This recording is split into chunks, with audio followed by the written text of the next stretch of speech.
Tonight, we begin with a development that senior military officials in Washington, London, and Kiev had feared, anticipated, and urgently prepared for. A development that unfolded not over weeks, not over months, but in a single devastating 48-hour window. 48 hours that shattered a defensive network Russia spent 2 years constructing.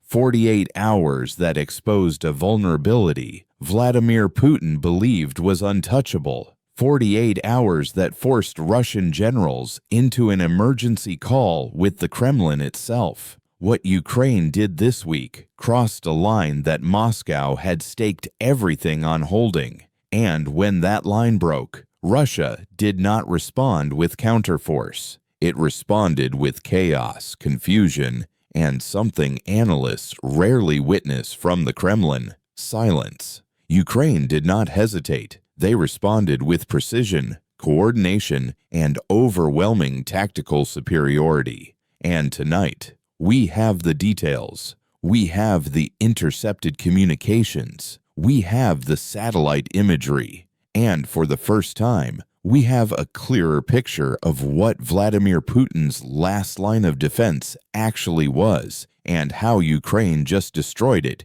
in front of the entire world. For months now, there had been signals, not official announcements, not diplomatic warnings, just subtle indicators that Russia was constructing something unprecedented behind its front lines, something designed to be impenetrable. Something Putin described privately to his commanders as the guarantee of operational continuity. Russia has been aggressive throughout this war, yes, but they have also been methodical in their aggression. Their defensive preparations have followed a certain rhythm, a predictability, almost a doctrine. But what set off alarm bells in Western intelligence agencies this month was that the rhythm vanished. The construction activity stopped. The communication networks went dark. The satellite signatures that had been constant for 18 months simply disappeared. Analysts who monitor Russian military infrastructure know the indicators well. The movement of specialized engineering units, the surge in encrypted logistics traffic, the repositioning of advanced air defense systems, the sudden consolidation of command authority. All of that went quiet. And whenever Russia goes quiet, history tells us something devastating is about to unfold. The question Western officials could not answer was simple. Was Russia preparing to use this network, or was someone else about to destroy it? Early Tuesday morning, Ukrainian military intelligence detected what they described as anomalous defensive posture changes across Russia's southern operational zone, including the activation of backup command frequencies that had not been used in over 16 months. These are the kinds of emergency protocols that Russia only activates when they are facing imminent threat, catastrophic system failure, or strategic surprise. Ukrainian analysts did not immediately know which category this fell into, or whether it fell into all three simultaneously. But what they did know was that Russia was panicking. Something had gone terribly wrong inside their most protected defensive architecture, and when a nuclear-armed power shifts to emergency protocols without explanation, every intelligence agency on Earth pays attention. Within hours, the reason became clear. Ukraine had found it. Ukraine had targeted it, and Ukraine had destroyed it. The emergency call issued from Russian military command to the Kremlin was not routine. It was not procedural. It was not symbolic. It was desperate. Senior officials speaking under strict anonymity described the intercepted communications as unlike anything monitored since the war began. Generals with direct access to Putin were demanding immediate reinforcement of assets that no longer existed. Their language was explicit, catastrophic, unreoverable, existential to southern theater operations. But defensive networks only matter if the enemy hesitates before striking. Ukraine did not hesitate. In fact, their operation this week was among the most sophisticated and coordinated we have seen since the liberation of Karen. Here is what we know. Within hours of confirming the location of Russia's final defensive backbone, Ukraine launched precision strikes from multiple vectors simultaneously. These were not the isolated drone attacks that have characterized recent months. These were integrated strike packages combining domestically produced long-range systems, Western-supplied precision munitions, and real-time intelligence that Russia believed was impossible to obtain. Ukraine did not probe. They did not test. They executed. Tonight, multiple intelligence sources confirmed that Ukraine launched coordinated strikes on at least 23 high-value targets across occupied territory and inside Russia itself, including a command integration center that had recently been upgraded to serve as the primary coordination node for all Russian operations south of Zaporizhia. Ukraine struck before Russia could relocate critical personnel. They struck before backup systems could be activated. They struck before Moscow even understood what was happening. They hit the primary fuel distribution hub outside Mariupol. They hit the ammunition consolidation depot near Mariupol. They hit 3 mobile command posts that were likely preparing to coordinate a spring offensive. They hit the communications relay station that connected frontline units to strategic command in Moscow. In other words, Ukraine did not simply attack Russian forces. They attacked Russia's ability to command, supply, and sustain those forces. The infrastructure that would have made continued offensive operations possible. This is what made the emergency call so frantic. Russian generals understood immediately that this was not isolated damage. This was systemic collapse. Putin's last line of defense was not a trench network. It was not a fortified position. It was the integrated command and logistics architecture that made everything else function, and Ukraine just erased it. Not recklessly, not impulsively, but surgically. They did not waste missiles on symbolic targets. They did not strike population centers. They hit the nervous system of Russian military operations. They hit the arteries that kept the war machine alive. And here is where the story becomes even more significant. Western intelligence officials now believe that Russia's defensive consolidation over recent months was designed to test whether Ukraine had the capability and the intelligence to identify their most protected assets. Moscow wanted to see whether Western support had degraded, whether Ukrainian targeting had weakened, whether Kyiv would hesitate. But instead, the opposite happened. Ukraine did not hesitate. They executed a strike package so precise, so coordinated, that even Russian military bloggers began asking uncomfortable questions. You do not get the Kremlin's attention easily. But this week, Ukraine achieved something remarkable. They demonstrated that they now operate inside Russia's decision-making cycle. Analysts speaking with Western media under anonymity described Russia's defensive posture as a tripwire, a way to detect Ukrainian capabilities before committing to offensive operations.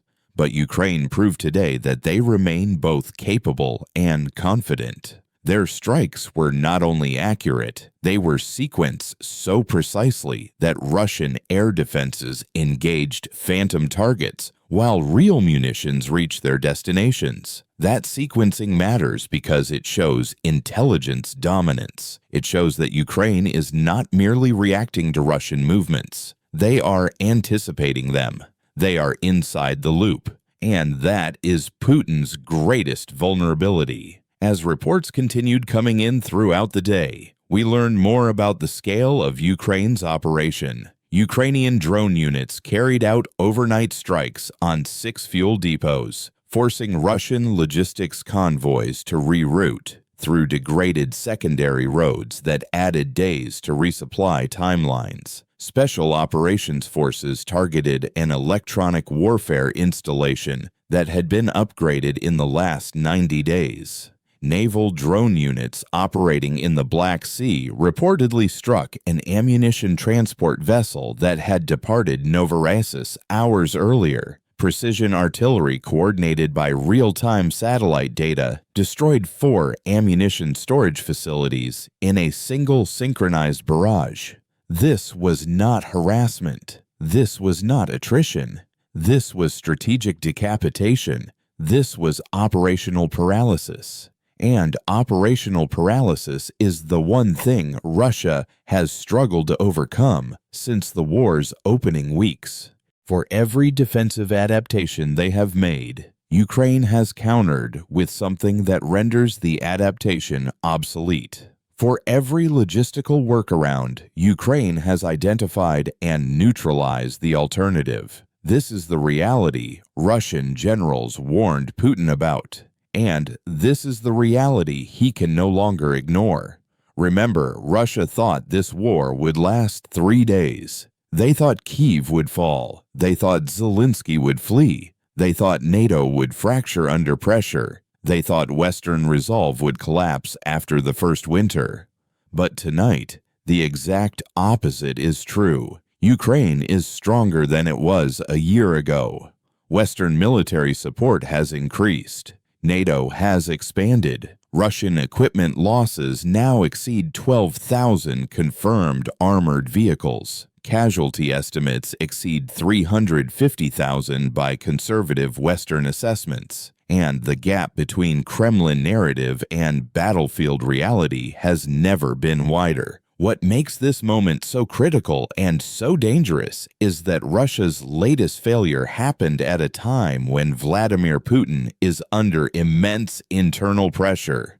Hardliners within the security services want escalation. Oligarchs with frozen assets want sanctions relief. Generals want resources they are not receiving. Regional governors want answers about mobilization. And the Russian public, exhausted after 3 years of war, wants it to end. Putin is balancing these demands while facing a military reality that contradicts everything state media has promised. And when leaders in that position suffer public failures, they do not act from strength. They act from desperation. They act from vulnerability. Washington's statement tonight, now circulated across NATO capitals, was designed to signal that the United States is not willing to tolerate further escalation from Moscow. Senior defense officials said plainly that Russia's defensive posture collapse was inconsistent with any credible path toward negotiated resolution. That is diplomatic language for something much simpler. Russia is losing, and everyone knows it. You do not hear that tone from the Pentagon unless something strategically significant has shifted. Britain, France, and Germany issued coordinated statements within hours. The message was unified. The message was clear. This failure is yours, and it will not change our support.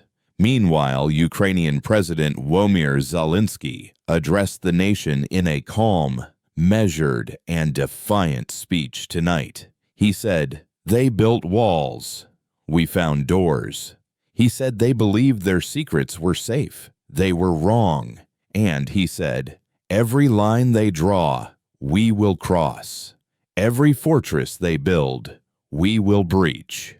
Every threat they make, we will answer." These are not rhetorical flourishes. These are statements from a wartime leader who understands exactly what his forces accomplished this week. Here is what makes the situation even more concerning. Russia's defensive collapse was not isolated. Along with the primary strikes on command infrastructure, Belarus conducted unannounced military exercises near the Polish border. Russian naval patrols increased in the Baltic Sea. Cyber attacks targeted Ukrainian government systems. Disinformation campaigns surged across European social media. All of this happened within the same 48-hour window. When Russia moves multiple pieces simultaneously, it means something larger is underway. It means Moscow is attempting to regain initiative through distraction, but distraction only works if the target loses focus.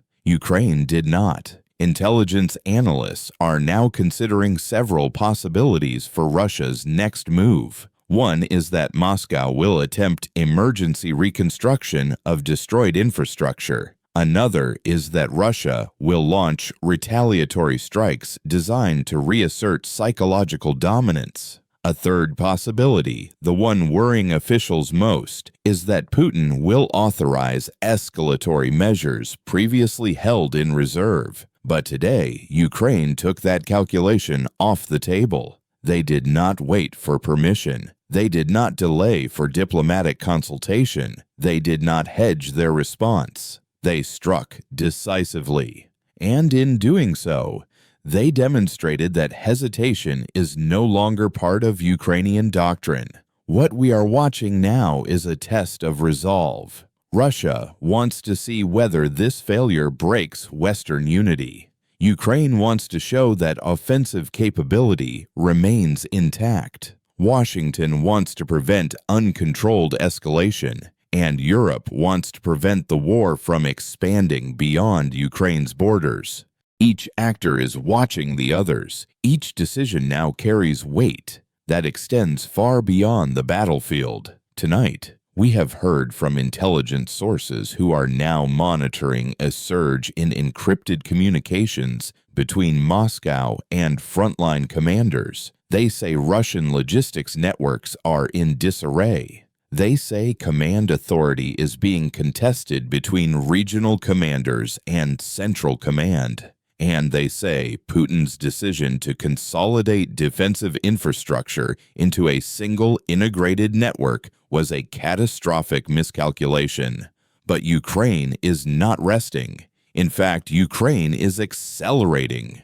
Their response today, precise, coordinated, and strategically devastating, sent a message to Moscow that the old rules no longer apply. And it sent a message to the West that their investment in Ukrainian capabilities is paying dividends beyond expectations. As the coming days unfold, we expect more details to emerge about what exactly Russia hoped to protect with this infrastructure. But what we do know is that Ukraine's strike was timely. It prevented consolidation of Russian offensive capability. It disrupted command coherence at a critical moment, and it demonstrated that no Russian asset is beyond reach. What happens next will depend on what Vladimir Putin decides in the coming hours. If he escalates, Ukraine and NATO have already shown they are prepared. If he retreats, this moment will be remembered as the weak Russia's strategic position collapsed. Either way, the trajectory of this war has shifted, and tonight, for the first time in months, Moscow appears to be afraid. The Kremlin is quiet, too quiet. And when the Kremlin is quiet, it means they are calculating. It means they are reassessing everything they believed was certain. Because tonight, Vladimir Putin learned something he has refused to accept for 3 years. Ukraine will not break. The West will not abandon them. And his last line of defense no longer exists. This story is far from over. But tonight, one thing is unmistakably clear. Russia's strategic assumptions have collapsed. Ukraine's capabilities have exceeded expectations. And the next decision Moscow makes will shape not just this war, but the future of European security. For decades, we will be here watching every development as the next phase unfolds.